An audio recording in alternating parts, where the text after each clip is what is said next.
पितरों के लिए तर्पण और पिंडदान करने से, सूर्य को पितरों के नाम से जल अर्पण करने से पितृ भोगी बनते हैं क्या? नहीं। जितने भी वैदिक रिचुअल्स उसको फॉलो करने से कभी भोग नहीं चढ़ेगा। प्रॉपर वैदिक रिचुअल्स फॉलो होंगे, लेकिन जो आप रिजल्ट की कामना कर रहे हो उससे इतनी फास्ट देखने को नहीं मिलती ऐसा।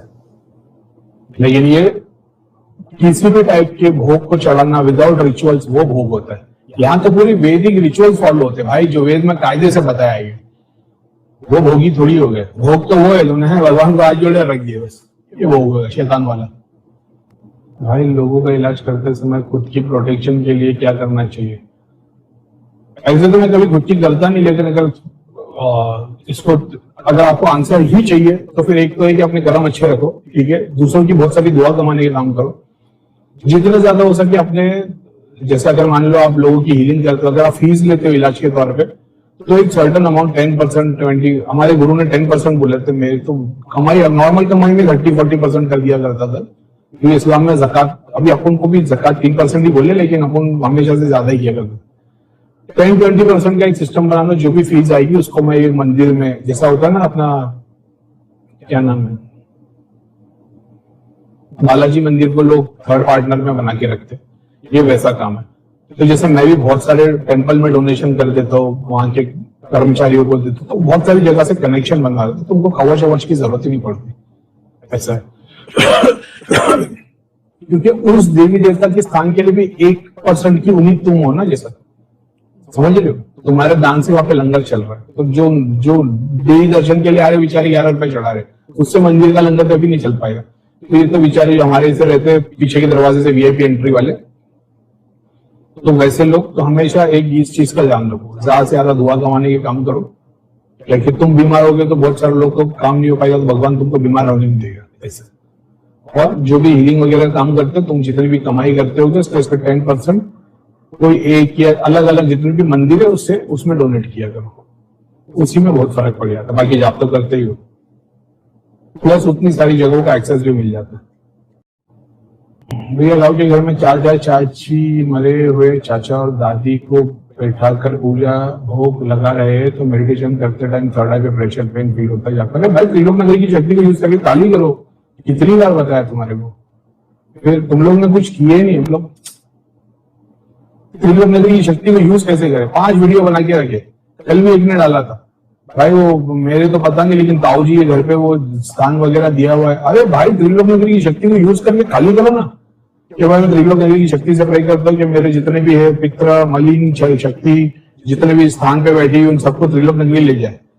फिर उसके ऊपर फिर जाप करते रहो, वहां पे खाली करते रहो। जैसे धाम में थे हम, दूसरों लोगों के सब खाली कर रहे होते कि भाई धाम की शक्तियां इस तांत्रिक के घर से सारी भूत प्रेत जिन चुड़ैल तांत्रिक सिद्धि सात्विक सिद्धि शक्ति मंत्र शक्ति भक्ति रहमत जितना होगा सब खाली कर दो। फिर पूरा खाली करते रहने का, 3-3 दिन 5-5 दिन 7-7 दिन उसी पे लगे रहने का। कितनी बार बताया भैया उन लोग नहीं निकाल सकते। अरे भाई बैठो, अब जब उनका पूरा खाली हो जाएगा वो उनके बाबा के पास भागेंगे, फिर तुम्हारा कुछ बुरा होगा, तुम बोलोगे अरे ये क्या है। अब तुमको समझ में आ जाएगा ये लोग किसी के पास गए, अब संकल्प लेके बैठो ये जिन के पास गए ना वो अगर सारे गलत काम करने, या मान लो जिन के पास गए उनकी सारी सिद्धि शक्ति जितना भी उन लोग ने किया होगा सबको त्रिलोक में मिल गया। अरे यार पूरा सिस्टम बता के रखा, ये थक जाएंगे क्योंकि इनके पास जाप, इनको पता नहीं वो पूरा ग्रेट पावर ही मंत्र जाप है। ये कुत्ते की तरह यहाँ भटकते रहेंगे खाली, समझ रहे हो। कोई इनसे 50,000 कोई 25,000 है, तुम्हारे देवता कितने छीन लिए, तुम्हारे देवता बांध दिए, तुम्हारे पितर बांध दिए। जैसा आज आप धाम जा रहे हो तुम्हारी भी टोपी घुमा रहा है ना, तुम्हारे देवता बांध दिए तुम्हारे पितर बांध दिए, समझ रहे हो। यही कॉन्सेप्ट है। उसी तरीके से तुम बैठ जाओ और तुम बैठ जाओ त्रिलोक नगरी भेजते रहो। फिर क्या ही बोलूंगा, फिर तुमको ऐसा होगा कि हमारे पितर तो करीम भाई की त्रिलोक नगरी में बंद है, खुद के भगवान का स्थान दे दो, हनुमान जी के नाम से हनुमान जी आपके धाम में लेके चले जाओ इसको। करीम भाई का कॉन्सेप्ट तो समझ में आएगा, लेकिन भरोसा नहीं होता कि जिन लोग को यूज करके त्रिलोक नगरी बना दिया हमारे पूर्वजों को कब्र में डाल देंगे। अरे भाई अपने देवता का नाम विष्णु भगवान शिव जी हनुमान जी, कोई संकल्प लेके बढ़िया हनुमान जी महाराज तुम देख लो ये जितने भी है ना इनको अपनी शरण में ले लो, शिव जी इनको अपनी शरण में ले लो, माता इसको इनको अपनी शरण में ले लो, बंधन से मुक्त करो, बंधन खोलो, इनके कुल देवी देवता जितनों को इन्होंने बना के रखा सबको अपने लोक में ले जाओ अपने, और उसी फिर भगवान का जाप करते रहो। अरे क्या, और इसका रिजल्ट कैसे देखने मिलेगा? फिर सिस्टम क्लीन होगा, 3 दिन 7 दिन में सब कुछ बेस्ट हो जाएगा, फिर अमावस पूर्णिमा में कुछ होगा, फिर से वही काम, इनका फिल्ट्रेशन प्रोसेस चालू रहेगा ना भाई, पूरे खाली हो जाएंगे। पूरा ओल्ड चैनल में तो कितनी बार बताया, पूरा सिस्टम खाली करते ही रहने का, इनके पास कुछ बचे ही नहीं। और फिर होगा ये कि तुमने उन लोगों को इतनी सारी शक्तियों को भगवान देवी देवता के स्थान पर बैठा के रखा, भोग ले रहे थे। अभी देवी देवता के, अभी इनकी ऊर्जा पावरफुल हो जाएगी। अब ये तुम्हारे को इम्पैक्ट नहीं देंगे। ये ऐसा होगा कि भाई तुमने इनको सही कर दिया। जैसे कोई बहुत ज्यादा खाता था, उसका ब्लड प्रेशर, कोलेस्ट्रॉल और क्या बोलते हैं डायबिटीज बनी हो रहा था, तुमने उसको बांध के रख दिया 3 दिन के लिए। अब तुम उसको सिर्फ वही खाना दे रहे हो जो उसके लिए ठीक है। पहले नाराज होगा, 3 दिन 5 दिन 7 दिन, तुमने 1 महीने तक उसको बांध के रखा। 1 महीने का तो इतना हेल्दी फील करेगा कि तुम्हारे बाहर आने का, तुम्हारे शुरुआत में गुस्सा रहेगा, बाद में तुम्हारा ही शुक्रिया अदा करेगा। और प्लस अब वो वही डाइट फॉलो करेगा, तुम्हारी भी मदद करेगा। क्या ही बोलो यार, लेकिन ठीक है, चलो खाली करो यार, सिस्टम समझो। प्रेयर करके स्थापित पितरों को गड़ा भी त्रिलोक नगरी में भेजा जा सकता है क्या?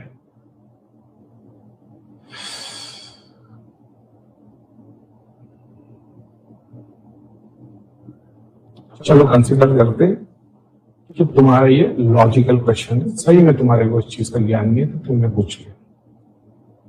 प्रेयर करके श्रापित पितर को गणन भी त्रिलोक नगरी में कर सकते हो। तो पहले ये समझ लो कि श्रापित पितर, किसी ने तुम्हारे पूर्वज में किसी ने किसी का रेप कर लिया था, पितरों को श्राप लग गया, तुम्हारा कुल बर्बाद है, समझ रहे? अब ये श्रापित पितरों को त्रिलोक नगरी भेजने से तुम्हारी प्रॉब्लम सॉल्व होगी। इन्होंने जिसका रेप किया था या किसी का भी घर बर्बाद किया, कोई भी तरह से जो कैटेगरी श्रापित पितर की, वो श्राप जो शक्ति ने दी है, तो तुम क्या उसका निवारण करोगे? काली माता ने की तो उसको बकरा चढ़ाओगे? जिस घर वाले का नुकसान किया था उसके नाम पे तुम्हारे को ऐसे कर्म करने पड़ेंगे ताकि उस योनि से ऊपर उठ पाए।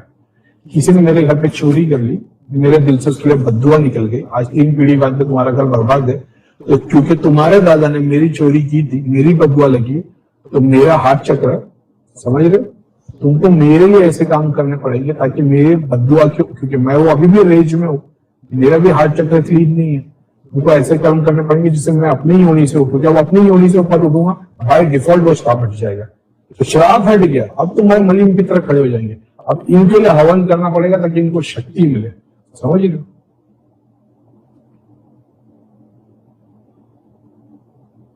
ज्यादातर जो घर पर स्थान बना के रखते हैं ना, ये ऐसी कैटेगरी के जिनका पास्ट एकदम बेकार है। पितर लोक में तो हार्डली 1-2 पितर होंगे, जैसे बाकी सारे के सारे कुल पाताल में नीचे भरे हुए, और इनके घर पे 10 अलग धामों की शक्तियों के स्थान है, क्योंकि मरने के बाद में वो सारे धाम में तुमको फिर जाना पड़ेगा, क्योंकि तुमने सारी जिंदगी उनसे मदद ली और रिटर्न में कुछ किया नहीं है। भाई अगर आत्मा का दूसरा जन्म होता है तो फिर वो पितर बनकर हमें क्यों? आत्मा का जन्म अलग है, मैं पितर की जो बात कर रहा हूँ वो तुम्हारे पूरी एस्ट्रल बॉडी से कई बार एक्सप्लेन कर चुका हूं। तो तुम्हारी कुंडलिनी के 7 चक्र है, हर चक्र की एक सूक्ष्म शरीर लेफ्ट में, एक सूक्ष्म शरीर राइट में। तो कितने हो गए? एग्जाम्पल के तौर पे तुम्हारा मूलाधार है, तो मूलाधार का एक फियर है और एक करेज है, लेफ्ट वाला फियर है, राइट वाला करेज है। ऐसे हर 7 चक्रों के 7 सूक्ष्म शरीर है।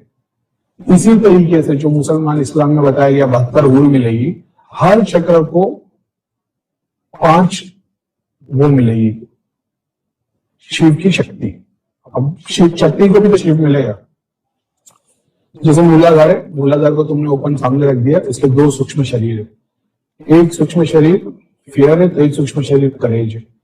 जब ये अचीव होगा तो ये करेज जब आ जाएगा सेंटर में, जो स्वर्ग में अप्सरा उर्वशी मिलेगी, इस्लाम में बता दिया 72 हूर मिलेगी, वैसे इसको पंच तत्व की एक तत्व की इसकी अर्धांगिनी मिलेगी, डुअलिटी मिलेगी, शिव को शक्ति मिलेगी, शक्ति को शिव मिलेगा, ऐसा है।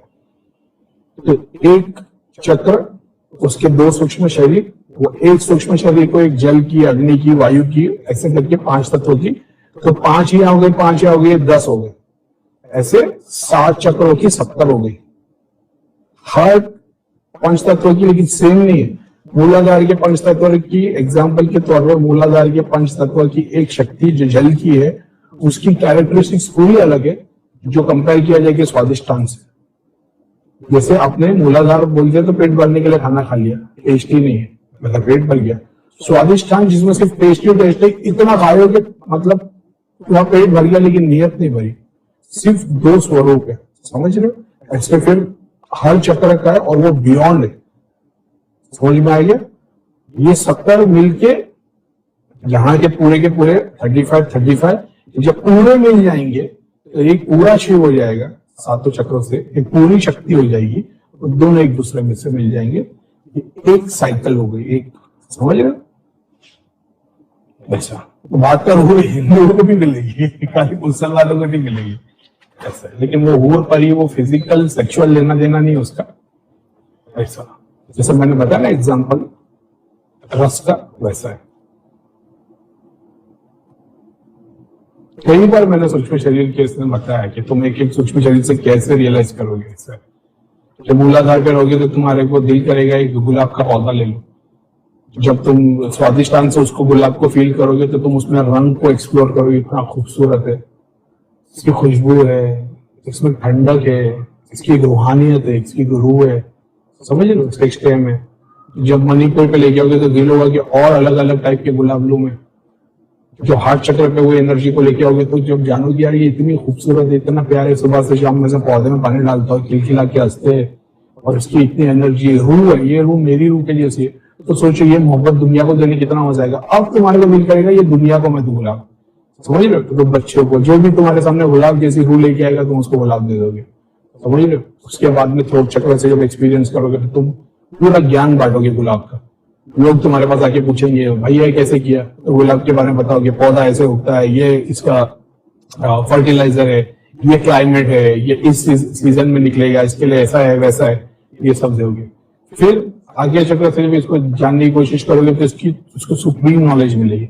वो सुप्रीम नॉलेज को एक्सपीरियंस करोगे, फिर जब बोलोगे या समझाओगे या लिखोगे या वो नॉलेज को विदाउट कोई फिजिकल स्वरूप के तुम क्या बोलते हैं यूनिवर्स में डिस्ट्रीब्यूट करोगे, वो दुनिया ग्रास करेगी, फिर उससे ऊपर उठोगे, सहस्त्र पे खुद गुलाब हो जाओगे। फिर वो गुलाब जो भगवान ने सबसे पहले रूह बनाई थी, जिसको गुलाब बनाया, फूल बनाए, उससे और तुम एक हो जाओगे। ऐसे बहुत सारे अलग अलग लेवल है। सबसे गुलाब को तुमने एक्सपीरियंस किया हर चक्र से, उसी तरीके से सबको एक्सपीरियंस करोगे। तो ये जो रियलाइजेशन के एक्सपीरियंसेस है उसी को ऐसे समझ लेना, जैसे 72 हूर बता देंगे फिजिकल, जो मूलाधार पे फिजिकल लेगा, लेकिन जब तुम अलग अलग लेवल पे आओगे तो यही एक्सपीरियंस होंगे। ये एक्सपीरियंस को एक तरीके से समझ लो वो हूर बता दिया गया। लेकिन जिसने मूलाधार से एक्सपीरियंस किया उसने बोला फिजिकल स्वरूप का लड़की जैसी थी वैसा। लेकिन जिसने एक्सपीरियंस सुपर कॉन्शियसनेस से किया उसको पता भाई लड़की नहीं है, वो मोहब्बत है। आदमी के लिए औरत, औरत के लिए आदमी, मेल के लिए फीमेल, फीमेल के लिए दोनों एक दूसरे की जो अटैचमेंट और मोहब्बत है ना, वो शिव पार्वती, वही कृष्ण और राधा की एक लीला है। वो लीला को नाम दे दिया गया ऐसा। उसके बावजूद भी तुम्हारे पितर मर गए और दूसरे जन्म में किधर और पैदा हो गए, तो तुम सोच लो कि मेरे एंसेस्टर पास्ट में मरे, उसके बाद मैं पैदा हुआ, तो अब वो किसी स्वरूप में दूसरी बॉडी में आ गए, तुम अपने टाइम से कैलकुलेट कर रहे हो। उनकी टाइम रियलिटी में जाओगे तुम अभी पैदा ही नहीं हुए और वो स्वर्ग में ऑलरेडी अपना जीवन जी रहे, और वो डिसाइड कर रहे 500 साल बाद इसको भेजना नीचे, क्योंकि इसकी सबसे पहले वो खत्म हो रही पास्ट लाइफ, क्योंकि तुम उसके पितर हो जो स्वर्ग में उससे पहले से जी रहे हो। अभी बहुत सीखना है, थोड़ा पुराण पढ़ना समझ में आएगा।